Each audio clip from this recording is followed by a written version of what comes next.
Welcome back to another episode of Infidelity Tales Lab. We're thankful for your continued viewership. Before we begin, tell us, where in the world are you watching from? We love knowing our global reach. Now, let's dive into today's story. Chapter 1.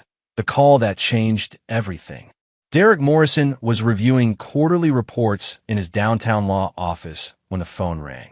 23 years of criminal defense work had taught him to recognize when something was seriously wrong, and the tension in the officer's voice immediately put him on alert.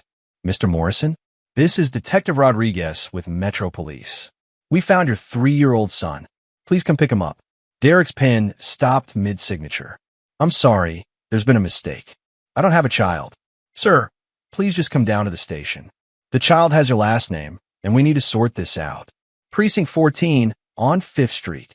The drive downtown felt surreal. Derek Morrison, 45, had built his reputation on being unshakable in court. But this phone call had rattled him.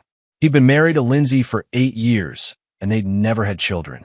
She'd always claimed she wasn't ready, that her career as a real estate agent was too demanding. They'd had arguments about it, but eventually he'd accepted her position. The police station buzzing with afternoon activity. Derek approached the front desk, his expensive suit drawing the usual respectful nods from officers who recognized him from courtrooms across the city. I'm Derek Morrison. Someone called about a child. Detective Rodriguez, a weathered man in his 50s, led him down a hallway to a small room with toys scattered across the floor. The boy was found wandering alone in Riverside Park. No identification, but he kept saying his last name was Morrison and that his daddy worked in the big building with all the cars. Derek's blood ran cold. That was how Lindsay always described his office building. It sat above a parking garage downtown. When we ran the name Morrison in our system, you came up. The description the boy gave of his father, well, it matches you pretty closely. They reached the room, and Rodriguez opened the door. Derek stepped inside and froze. Standing there was a small boy with dark hair and blue eyes, Derek's eyes. The child looked up at him with a mixture of fear and hope that made Derek's chest tighten. The resemblance was unmistakable. This was his son. Daddy, the boy said quietly. Derek knelt down, his mind racing. What's your name, son? Mason. Mason Morrison. Mommy said you were always working, but that you loved me very much. The room spun. Derek forced himself to remain calm, a skill honed from years of handling devastating evidence in court. Where's your mommy, Mason? She went to see Uncle Troy. She said she'd be back soon, but I got scared and went looking for you. Uncle Troy. Derek knew exactly who that was. Troy Castellano, Lindsay's former high school boyfriend who'd moved back to town 2 years ago. The same Troy who'd been calling the house recently, always with some excuse about catching up. The same Troy that Lindsay had been showing houses to for months. Derek's jaw clenched. Everything clicked into place with brutal clarity. The late nights, the mysterious phone calls, the way Lindsay had been distant lately. She'd been living a double life, and apparently, she'd been raising his son with another man. Detective Rodriguez, Derek said, standing slowly. I'll need to make some arrangements. Can someone watch Mason for a few hours while I sort things out? Of course. But sir, we'll need to contact the mother. Do you have her information? Derek pulled out his phone, staring at his wife's contact information. His wife, who'd been lying to him for over 3 years. Who'd hidden his own son from him. Who'd been playing house with her lover while Derek worked 60-hour weeks to support the lifestyle she demanded. I'll handle contacting her, Derek said, his voice deadly calm. Trust me, detective. I'll handle everything. As he looked down at Mason, who was clutching a small toy car, Derek felt something cold and calculating settle into his chest. He'd built his career destroying people who thought they could outsmart the system. Now, he was going to turn those skills on the two people who'd betrayed him most deeply. Lindsay and Troy had no idea what was coming, but Derek Morrison had just become the most dangerous enemy they'd ever made. Chapter 2. Unraveling the Deception. Derek left the police station with Rodriguez's assurance that Mason would be cared for while he made arrangements. But Derek wasn't arranging childcare. He was planning war. His first stop was his office, where he pulled every resource at his disposal. As a criminal defense attorney with connections throughout the city's legal system, Derek had access to investigators, databases, and information networks that most people could only dream of. He started with a simple background check on Troy Castellano. Within an hour, the picture became clearer. Troy had moved back to town exactly 3 years and 2 months ago, right around the time Mason would have been conceived. He'd taken a job as a construction supervisor, the kind of blue-collar work that Lindsay had always claimed to look down on. But the real revelation came when Derek's private investigator, Rita Kowalski, delivered her preliminary report. "Derek, you're not going to like this," Rita said, sliding a folder across his mahogany desk. "I ran surveillance footage from that park where the kid was found. Your wife and Castellano have been meeting there regularly for months. And get this, they've got a whole setup. Apartment lease under both their names across town. The kid's been living there." Derek's knuckles whitened as he gripped the desk edge. "Show me." Rita opened her laptop, pulling up surveillance footage from various locations around the city. There was Lindsay, his wife of 8 years, kissing Troy Castellano outside a coffee shop. There she was again, holding Mason's hand as they walked into an apartment complex Derek had never seen before. "The apartment's been leased for 2 years, Rita continued. "Looks like they've been playing house while you've been paying for the real house. Your wife's been living a double life, Derek. She's got a whole other family." Derek studied the photos with the same methodical attention he used when examining evidence for capital murder cases. But this wasn't about defending someone else. This was about destroying the people who'd made him a fool. "I want everything, Rita. Financial records, phone logs, social media, employment history. And I want to know everyone who knew about this and kept quiet." "Derek," Rita said carefully, "what are you planning?" Derek leaned back in his leather chair, the same one where he'd planned defense strategies that had freed killers and destroyed prosecutors' careers. "I'm planning justice, Rita, the kind that actually works." Over the next few hours, Derek's network of contacts revealed the full scope of the betrayal. Lindsay's sister knew about Mason. So did her mother. Even their next-door neighbor, Mrs. Patterson, had been covering for Lindsay's absences. But the most devastating discovery came when Derek reviewed their joint bank account records. Lindsay hadn't just been cheating. She'd been funding her second life with his money. Thousands of dollars in withdrawals that she'd claimed were for client entertainment and professional development had actually been going toward the apartment, furniture, and supporting Mason. Derek had been working himself to exhaustion to pay for his wife's affair. As evening approached, Derek's phone buzzed with a text from Lindsay. "Working late tonight. Don't wait up. Love you. Love you." The words made his stomach turn. Derek typed back, "Miss you too. See you tomorrow." Then he called Detective Rodriguez. "I've arranged for temporary custody of Mason. I'll pick him up in the morning and take him home." "What about the mother?" "She's been informed," Derek lied smoothly. "She's dealing with a family emergency out of state. I'll be Mason's primary caretaker for now." Derek Morrison had spent his career in courtrooms where one mistake could mean the difference between freedom and life in prison. He'd learned that victory went to whoever planned most carefully and struck most ruthlessly. Lindsay and Troy thought they were clever. They thought they'd outsmarted him. They were about to learn exactly how wrong they were. As Derek locked his office and headed home to his empty house, he was already 3 moves ahead.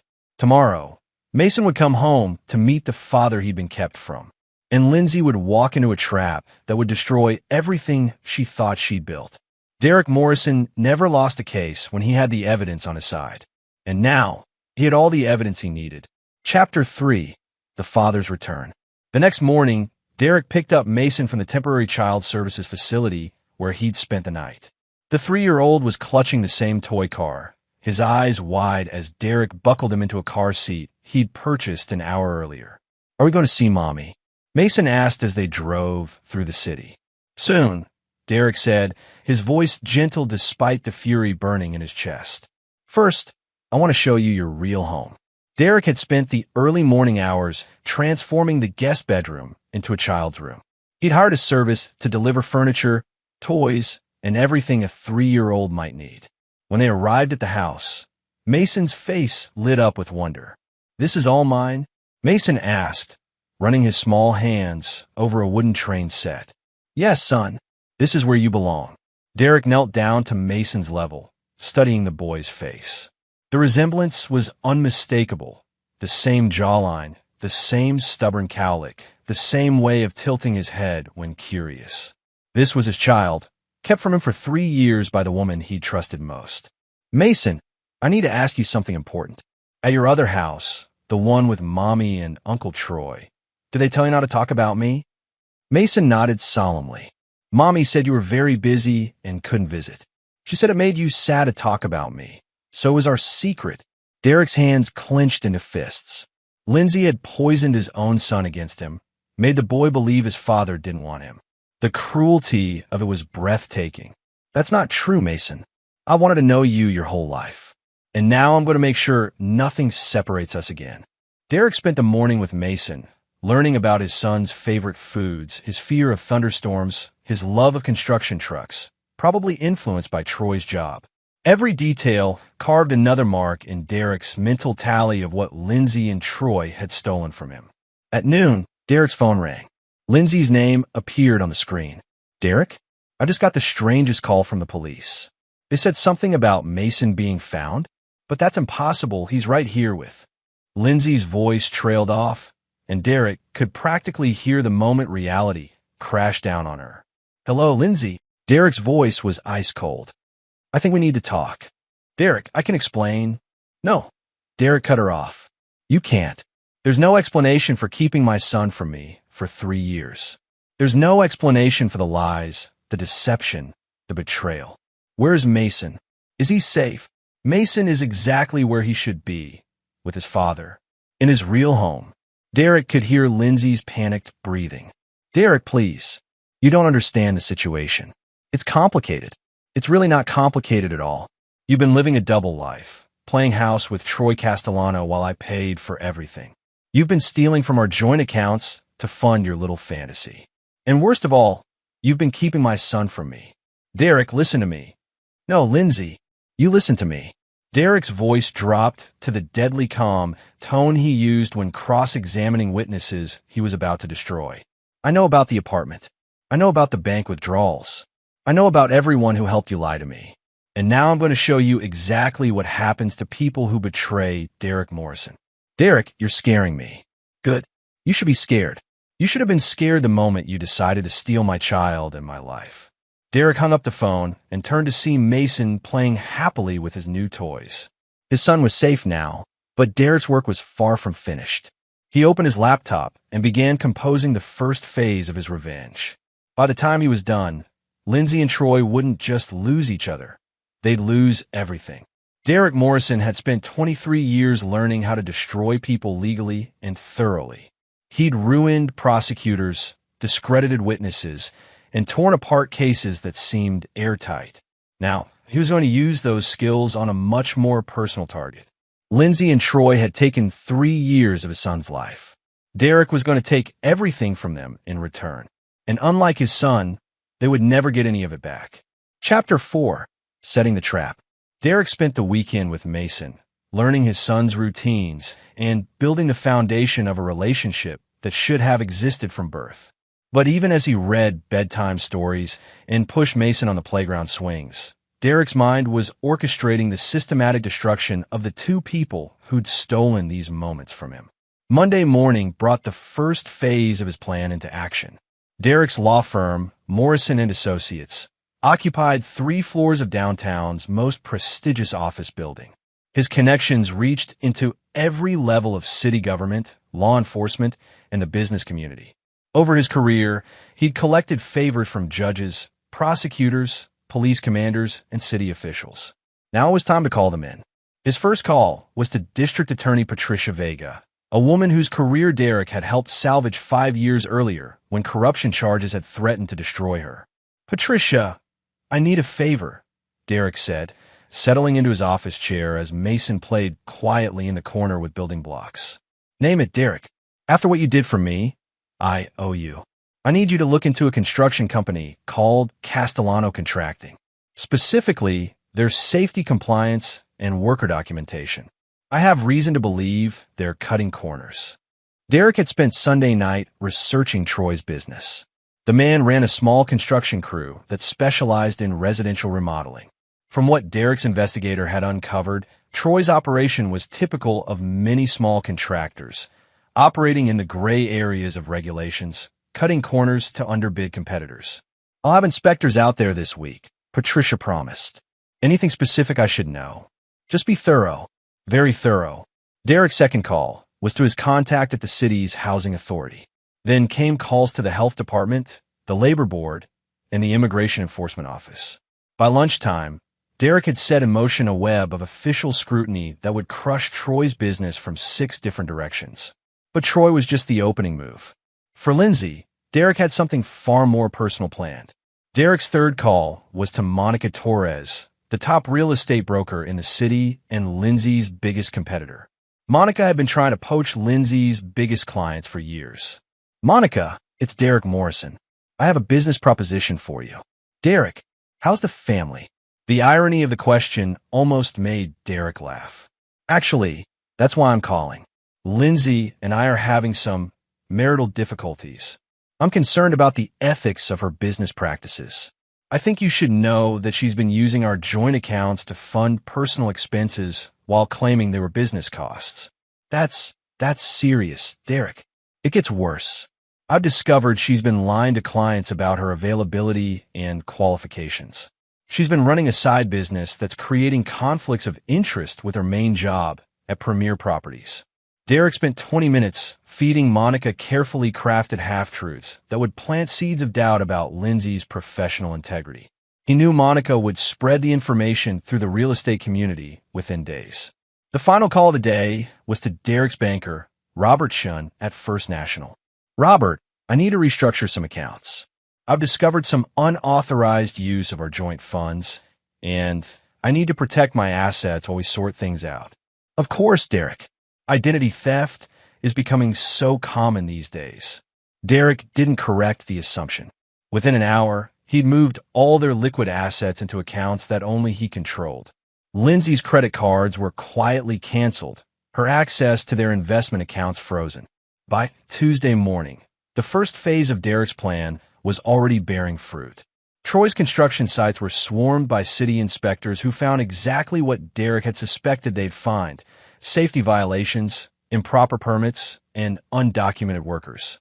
3 jobs were shut down immediately, and Troy faced fines that would cripple his business. Lindsay discovered her financial situation when her credit card was declined at a client lunch. When she called the bank, she was told the account had been closed due to suspected fraudulent activity. Derek's phone rang as he was feeding Mason lunch. "Derek, what the hell is going on?" Lindsay's voice was tight with panic. "My cards aren't working, and Troy says the city shut down all his jobs. This can't be a coincidence. I told you there would be consequences," Derek said calmly, cutting Mason's sandwich into triangles. "This is just the beginning. You can't do this. I have rights. So did I. The right to know my son. The right to know my wife wasn't stealing from me. The right to know she wasn't living a double life." Derek's voice remained perfectly calm, which made it more terrifying. "You took away my rights for 3 years. Now I'm taking away yours. Derek, please. We can work this out. We can go to counseling. We can—" "No, Lindsay, we can't. You made your choice when you decided to steal my son and my money to play house with another man. Now you get to live with the consequences." Derek hung up and turned his attention back to Mason, who was arranging his sandwich pieces into the shape of a house. "Daddy, will Mommy come visit soon?" Derek looked at his son's hopeful face and felt his resolve harden even further. Mason deserved better than the lies and deception that had defined his first 3 years. "Soon, son. But first, Daddy has some work to finish." Derek Morrison was just getting started. Phase 1 had been about destabilizing his enemies. Phase 2 would be about destroying them completely. And Derek had never lost a case he was determined to win. Chapter 5: The Net Titans. By Wednesday, Derek's carefully orchestrated campaign was gaining momentum like an avalanche. He watched from his office as the city's bureaucratic machinery ground Lindsay and Troy's lives into dust. Each phone call, an inspection, triggering the next level of scrutiny. Troy's situation was deteriorating rapidly. The construction company that had been his pride and livelihood was hemorrhaging money. City inspectors had found asbestos in 3 of his renovation projects, leading to costly remediation requirements. The labor board had discovered payroll violations that carried hefty fines. Most damaging of all, an immigration audit had revealed that several of his workers lacked proper documentation. Derek's investigator Rita provided regular updates. Troy's trying to liquidate assets to pay the fines, but it's not enough. Word's getting around the construction community that his company is toxic. No one wants to partner with him on new projects. And Lindsay, she's in full panic mode. Her boss at Premier Properties called her in for a meeting yesterday. Apparently, Monica Torres has been spreading rumors about her professional conduct. 3 of her biggest clients have requested new agents. Derek allowed himself a small smile of satisfaction. Everything was proceeding exactly as planned. But Derek wasn't finished. The next phase would hit closer to home. Derek had spent Tuesday evening carefully reviewing all the legal documents in his household. What he found was a goldmine of leverage. The house was titled solely in his name, purchased before their marriage. The cars were in his name. Even Lindsay's engagement ring had been insured under his policy.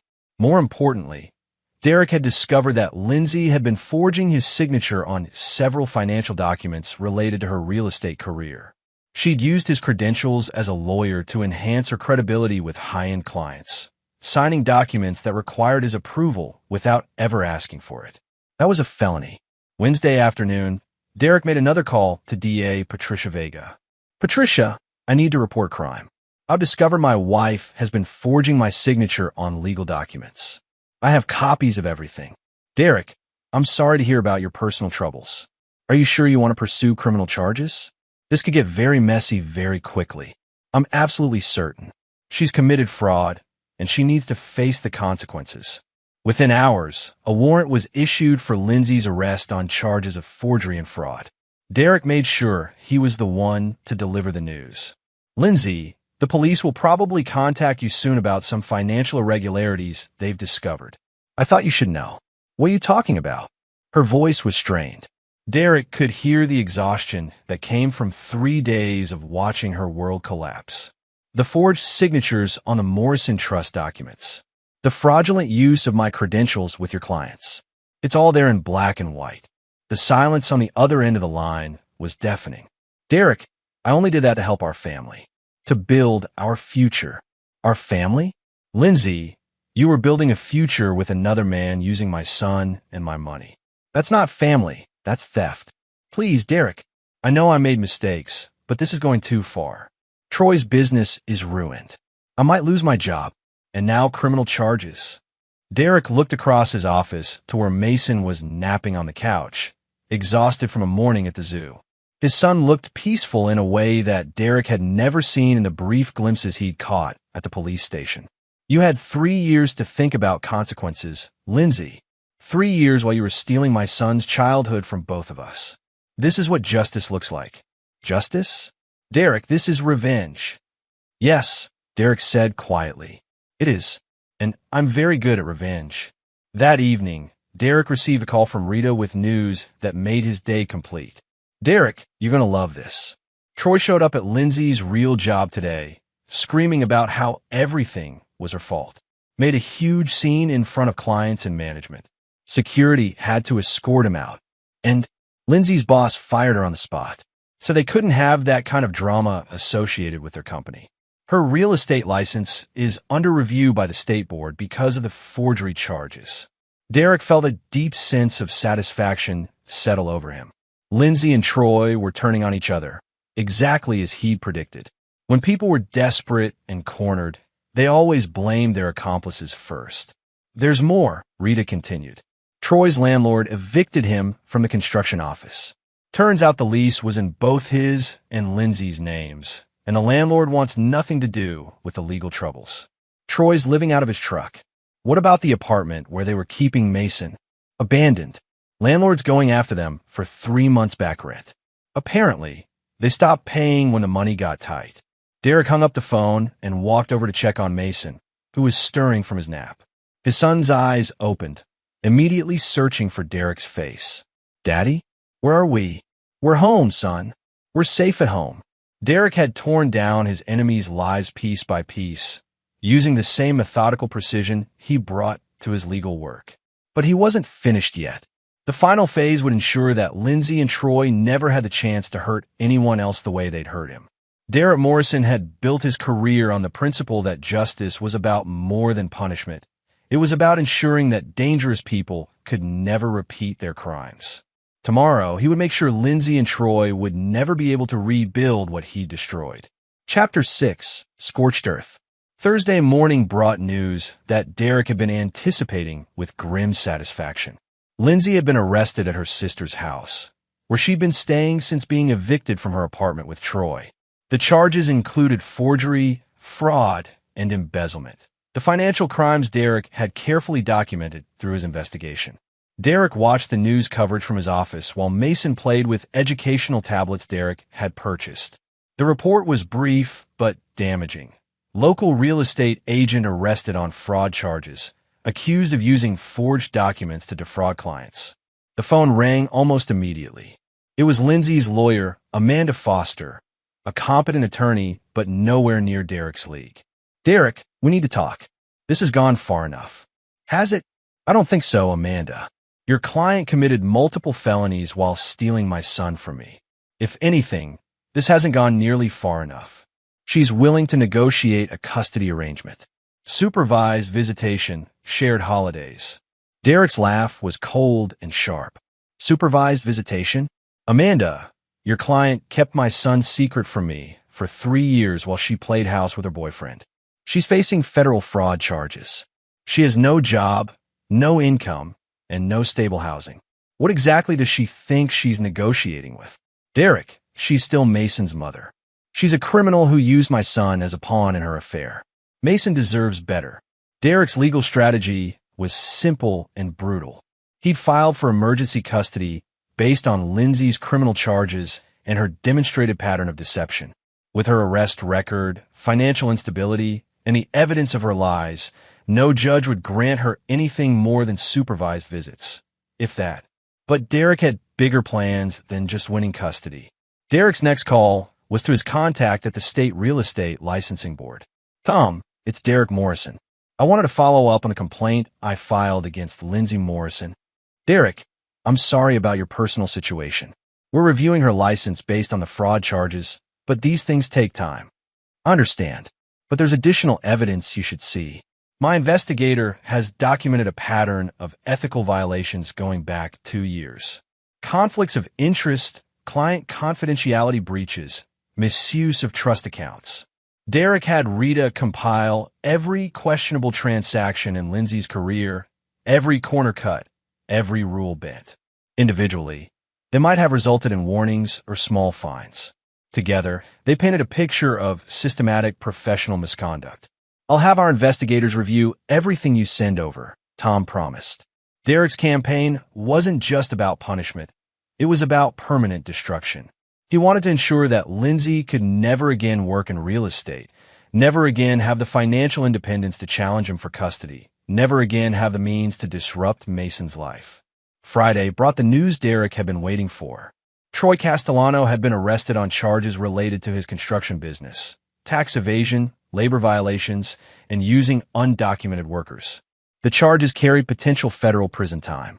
But more importantly, Troy had been picked up at a bar where he'd been drinking heavily and talking loudly about his troubles.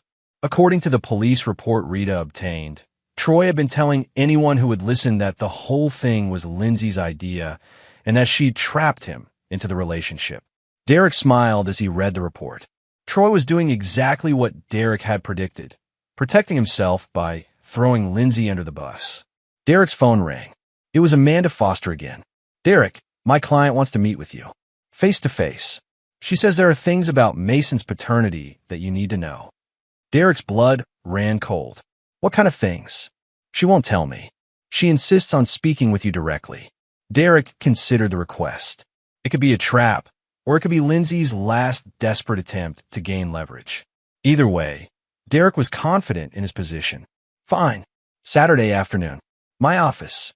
"And Amanda? Make sure she understands that this meeting changes nothing. The criminal charges stand. The custody filing stands. This is her one chance to say whatever she thinks needs saying." Saturday arrived gray and cold, matching Derek's mood as he prepared for what he knew would be his final confrontation with a woman who'd stolen 3 years of his son's life. Derek had Mason staying with his parents for the weekend. He didn't want his son anywhere near the ugliness that was about to unfold. As Derek waited in his office, reviewing the devastating case file he'd built against Lindsay and Troy, he felt the satisfaction of a job well done. Both of his enemies were facing criminal charges that would destroy their futures. Lindsay had lost her career, her income, and any hope of gaining custody of Mason. Troy's business was in ruins, and he was facing federal prison time. Derek Morrison had done what he'd promised. He made them pay for their betrayal. But as Derek reviewed his work, a small part of him wondered what Lindsay was so desperate to tell him. What could she possibly say that would matter now? In a few hours, Derek would have his answer. And then, finally, this chapter of his life would be closed forever. The only question was whether Lindsay's final revelation would change anything, or if Derek would simply add it to the pile of evidence he'd used to bury her for good. Chapter 7. The Final Revelation. Saturday afternoon brought a cold rain that matched the atmosphere in Derek's office as he waited for Lindsay and her lawyer to arrive. Derek had spent the morning reviewing every detail of his campaign against his wife and her lover, ensuring that no loose ends remained. Troy was in county jail awaiting trial on federal charges. His construction business was permanently destroyed, his assets seized to pay fines and back taxes. He'd already indicated through his public defender that he was willing to testify against Lindsay in exchange for a reduced sentence. Lindsay's situation was equally dire. Her real estate license had been permanently revoked. The fraud charges carried a potential 5-year prison sentence. She had no income, no assets, and no place to live. Derek had won completely, but something about this emergency meeting nagged at him. At precisely 2 p.m., Amanda Foster arrived with Lindsay. Derek's wife looked like she'd aged 5 years in the past week. Her usually perfect hair was pulled back in a messy ponytail. Her clothes were wrinkled, and dark circles shadowed her eyes. "Derek," Lindsay said quietly as she took the seat across from his desk. "Lindsay." Derek's voice was cold and professional. "Amanda said you had something important to tell me. Let's get this over with." Lindsay glanced at her lawyer, then back at Derek. "It's about Mason's paternity." Derek felt his stomach clench. "What about it?" "Derek, I need you to understand something. The timing of when I got pregnant, it doesn't match what you think." "What are you talking about?" Lindsay took a shaky breath. "Mason isn't Troy's son. He's yours. He's always been yours." Derek stared at her, his mind reeling. "That's impossible.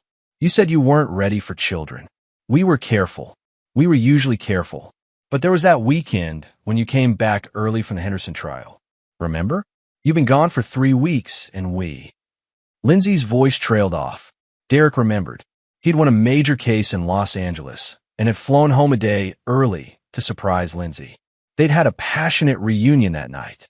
"You're lying," Derek said, but his voice lacked conviction. "I'm not lying, Derek. I found out I was pregnant 3 weeks later. I was terrified. We've been fighting about having children, and I knew you'd think I'd done it on purpose to trap you. So you decided to hide the pregnancy instead? I was going to tell you, but then Troy moved back to town, and we started talking again. He was going through his divorce, and he was lonely. We started spending time together, and one thing led to another." Derek's mind was racing, trying to process this new information. "You had an affair because you were pregnant with my child?" "I was scared, Derek. Scared of how you'd react. Scared of becoming a mother. Scared of everything changing. Troy offered me an escape. He said he'd help raise the baby, that we could build a life together." Amanda Foster looked uncomfortable with the direction the conversation was taking. "Lindsay, maybe we should—" "No," Lindsay said firmly. "Derek needs to know the truth. Mason is your son, Derek. Biologically, completely, utterly yours. Troy never believed otherwise, but he was willing to pretend for my sake." Derek stood up abruptly, pacing to the window that overlooked the city where he'd systematically destroyed 2 lives over the past week. "You're telling me that I spent the last week destroying a man who was helping to raise my own son?" "Yes. And you let me believe that Troy was Mason's father? I never said that explicitly. You assumed it when Mason called him Uncle Troy. Derek turned back to face his wife, and Lindsay flinched at the fury in his eyes. You let me believe that I was fighting for a son who belonged to another man. You let me think that my child was the product of your affair. Derek, you destroyed an innocent man because you were too cowardly to tell me the truth 3 years ago. The weight of what Derek had done was crushing down on him. Troy Castellano wasn't a villain who'd stolen Derek's wife and child. He was a man who'd been willing to help raise another man's son because he loved Lindsay. Derek had used all his legal expertise and personal connections to destroy an innocent man's life. Derek, Lindsay said quietly, Troy knows the truth. He's always known. He was protecting me and Mason because he thought it was the right thing to do. Derek's hands were shaking with rage. Do you have any idea what I've done to him? I know. And Derek, I know you can fix it. Derek stared at her in disbelief. Fix it? Lindsay, the man, is in federal prison. His business is destroyed. His reputation is ruined. His life is over. You have connections. You have influence. You can make the charges disappear, help him rebuild. Are you insane? Derek's voice rose to a shout. You think I can just wave a magic wand and undo a week of systematic destruction? You did it to destroy him. You can do it to save him.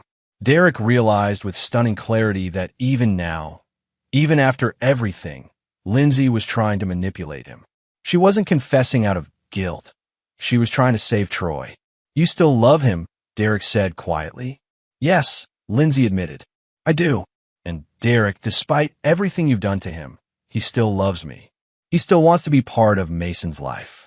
Derek sat back down, his mind working furiously. Lindsay was asking him to use his power and connections to rebuild the life of the man she loved. The man she'd chosen over Derek, even though Mason was Derek's son. Let me understand this, Derek said slowly. You want me to help Troy so that you can continue your relationship with him while I raise my son? Derek, we could work out some kind of arrangement. Shared custody, co-parenting. Derek's laugh was bitter and cold. Shared custody? With a woman facing federal fraud charges and her boyfriend whose life I've destroyed? If you help Troy, the charges against me could disappear too. You have that power. Derek stared at his wife, finally seeing her with perfect clarity. She wasn't remorseful. She wasn't sorry.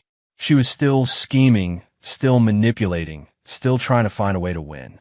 No, Derek said quietly. Derek, please. Think about what's best for Mason. I am thinking about what's best for Mason.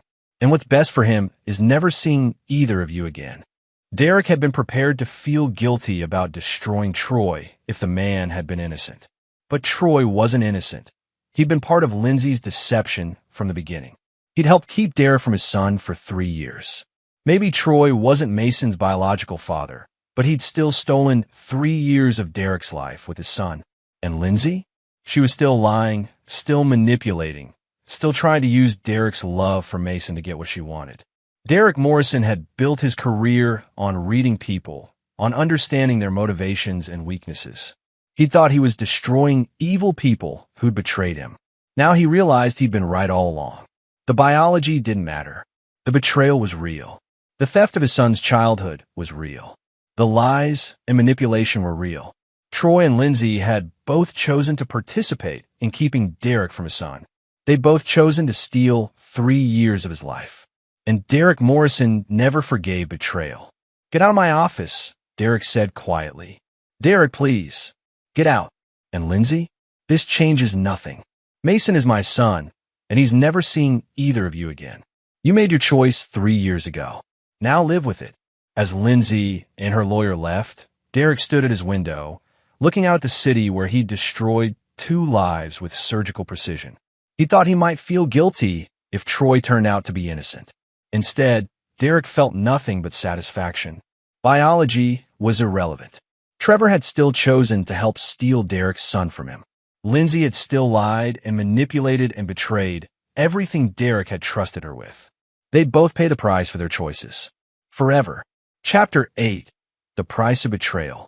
Monday morning brought the final pieces of Derek's revenge into place with devastating efficiency. The revelation about Mason's paternity hadn't changed Derek's resolve. If anything, it had crystallized his understanding that both Lindsay and Troy deserved everything that was happening to them. Derek's first call was to his contact at the district attorney's office. "Patricia, I wanted to update you on the Morrison case. My wife has admitted that the fraud was more extensive than we initially believed. She's been using my credentials and connections to legitimize her boyfriend's business dealings as well." Derek had spent Sunday night crafting a new narrative that would ensure both Lindsay and Troy faced the maximum possible penalties. The beauty was that most of it was technically true. Troy had benefited from Lindsay's access to Derek's resources and contacts. "Derek, are you sure you want to pursue this aggressively? Once we file federal charges, there's no going back." "I'm certain. My son deserves to know that justice was served." Within hours, additional federal charges were filed against both Lindsay and Troy. Conspiracy to commit fraud, racketeering, and tax evasion. The charges carried a minimum sentence of 15 years in federal prison. Derek's second call was to the family court judge handling his custody case. "Your Honor, I wanted to inform you that new evidence has come to light regarding the other party's character and fitness as a parent." Judge Harrison was an old friend of Derek's from law school. "What kind of evidence, Derek?" "She's now facing federal racketeering charges. The FBI is investigating her for running a criminal enterprise with her boyfriend. I have documented evidence that she used my son as leverage in her criminal activities, moving him between safe houses to avoid detection." Derek was stretching the truth, but the apartment where Lindsay had been hiding Mason could easily be characterized as a safe house in the context of a fraud investigation. "Derek, given the circumstances, I'm prepared to grant you sole custody with no visitation rights for the mother pending the outcome of her criminal trial." "Thank you, Your Honor. That's exactly what I was hoping for." Derek's final call was to Rita, his investigator. "Rita, I need you to reach out to your contacts in the federal prison system. I want to make sure that when Lindsay and Troy are sentenced, they end up in facilities that are appropriate for their crimes." "Derek, what are you asking me to do?" "I'm asking you to ensure that their accommodations reflect the severity of their betrayal. People who steal children and defraud families deserve to be housed with other serious criminals." Rita was quiet for a moment. "Derek, you know I'll do whatever you need. But are you sure about this? Once they're in the federal system, there's no protection for them." Derek thought about Mason, playing happily in his office with the train set Derek had bought him. His son had adapted to his new life with remarkable resilience, as if he'd always belonged in Derek's home. "I'm absolutely certain. They made their choices. Now they live with the consequences." Wednesday brought news that filled Derek with satisfaction. Troy had been denied bail and was being held in federal custody pending trial. His public defender had indicated that Troy was willing to testify against Lindsay in exchange for a reduced sentence, but the prosecution wasn't interested in a deal. Lindsay's situation was even worse. The federal prosecutors had offered her a plea bargain: plead guilty to all charges and receive 25 years in federal prison, or go to trial and face life imprisonment if convicted. Derek's phone rang that afternoon. It was Amanda Foster. "Derek, I need to ask you something directly. Is there any way you'd consider asking the prosecutors to offer my client a more reasonable plea deal?" "What kind of deal are you thinking about, Amanda?" 5 years, with eligibility for parole in 3. She'd sign away all parental rights to Mason. Derek pretended to consider the offer. "I'm afraid I can't do that, Amanda. The prosecutors have made it clear that this case is about more than just fraud. It's about protecting families from predators who would steal children and destroy lives for their own gain." "Derek, she's the mother of your child." "No, Amanda. She's a criminal who happened to give birth to my son. There's a difference." "Derek, please. She's talking about taking this to trial. If she does, everything will come out in court. Every detail of your marriage, your relationship with Mason, everything." Derek's smile was cold. "Let her try. I have 23 years of experience destroying people in courtrooms. If Lindsay wants a trial, she'll get one. And when it's over, she'll wish she'd taken the plea deal." Thursday brought the final piece of Derek's puzzle into place. Troy had been attacked in federal custody by inmates who'd learned about his charges related to child exploitation. Derek had made sure the information reached the right ears through his prison contacts. Troy was now in protective custody, which meant 23-hour-a-day isolation for the rest of his sentence. When his public defender called Derek's office asking if there was anything Derek could do to help, Derek's response was simple. Mr. Castellano participated in keeping my son from me for 3 years. He's exactly where he deserves to be. Friday afternoon, Derek was reading to Mason when his phone rang one final time. It was Lindsay calling from county jail. Derek, I'll take the plea deal. 25 years. I'll sign away my rights to Mason. Just please, make them transfer Troy to a safer facility. Derek set down the children's book and looked at his son, who was building elaborate structures with his blocks. No, Derek said quietly. Derek, please. He could die in there. That's not my problem, Lindsay. You both chose to steal my son from me. You both chose to lie and deceive and manipulate. Now you both get to live with the consequences. Derek, I'm begging you. You had 3 years to think about consequences. 3 years while you were keeping my son's secret from me. This is what justice looks like.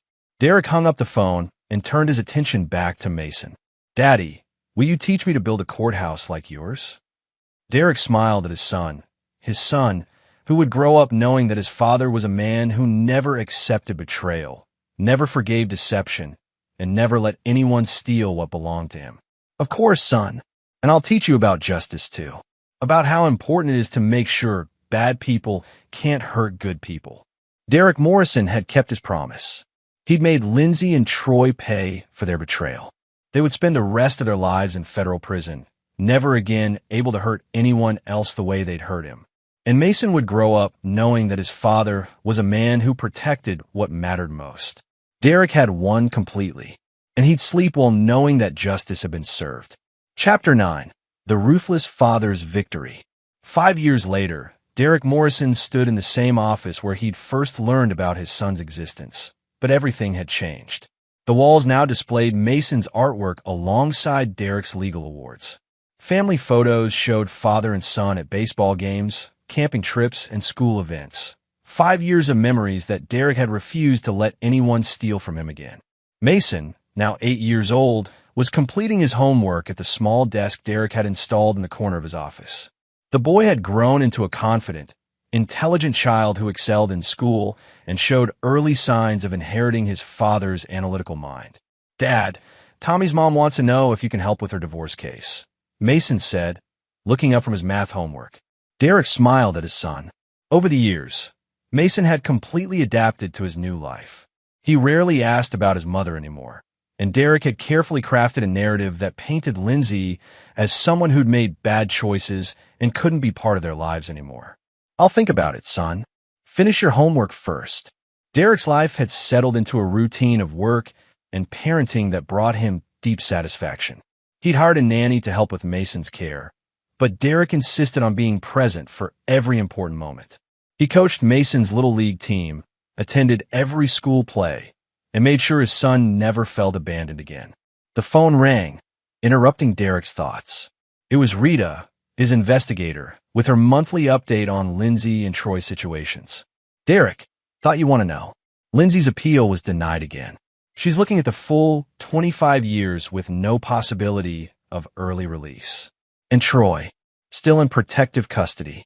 He's developed some kind of mental health issue from the isolation. His lawyer keeps filing motions for transfer to a psychiatric facility, but they keep getting denied. Derek felt the familiar satisfaction that came with knowing his enemies were still paying for their crimes.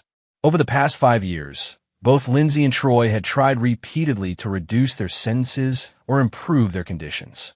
Every appeal had been denied, every motion dismissed. Derek's connections and influence ensured that their suffering continued exactly as he'd planned. Rita, I want you to keep monitoring their situations. If either of them ever gets close to early release or transfer, I want to know immediately. Of course, Derek. But honestly, neither of them is going anywhere anytime soon. Troy's mental state is deteriorating rapidly, and Lindsay's legal options are exhausted. Derek hung up and returned his attention to Mason, who was struggling with a particularly difficult math problem. Dad, can you help me with this one? Derek knelt beside his son's desk, patiently explaining the problem.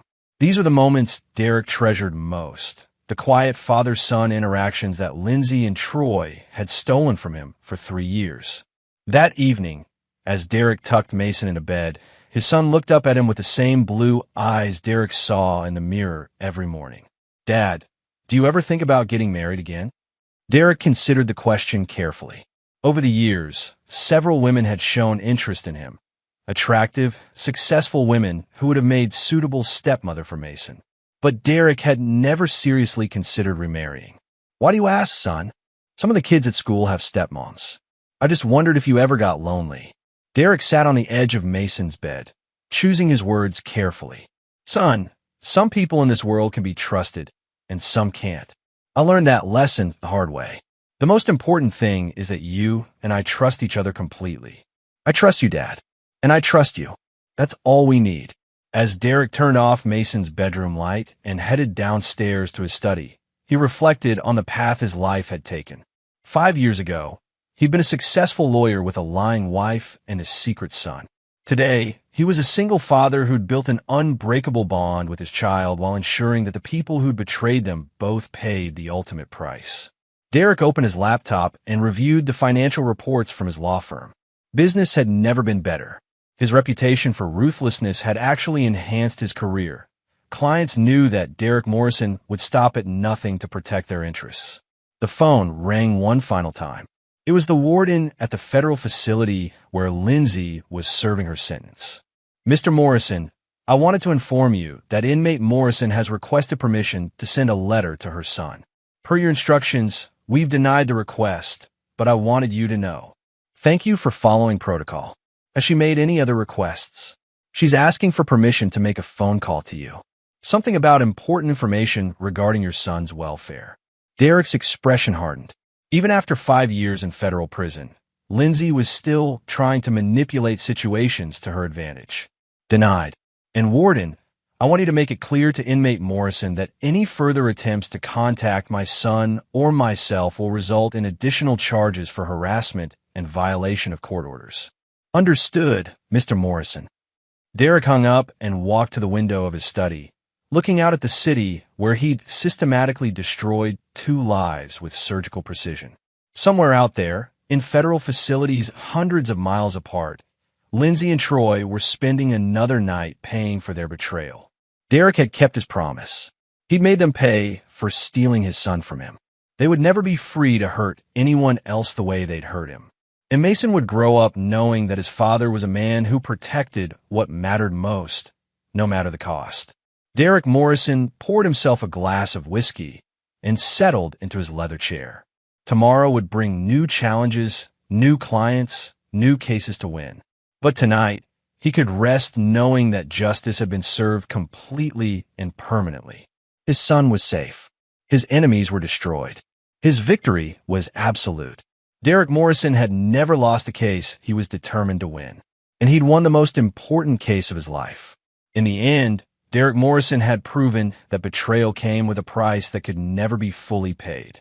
Lindsay and Troy would spend the rest of their lives in federal prison, while Derek raised his son with the unshakable knowledge that some sins could never be forgiven. Mason would grow up understanding that loyalty was everything and that his father was a man who would move heaven and earth to protect those he loved and destroy those who dared to betray him. Derek Morrison never forgave. He never forgot, and he never lost. And there you have it. Another story comes to an end. What did you think? I'd love to hear your thoughts in the comments below. If you enjoy this story, consider joining our community by subscribing. It means the world to us. For more stories like this one, check out the recommended videos on screen, and I'll see you there.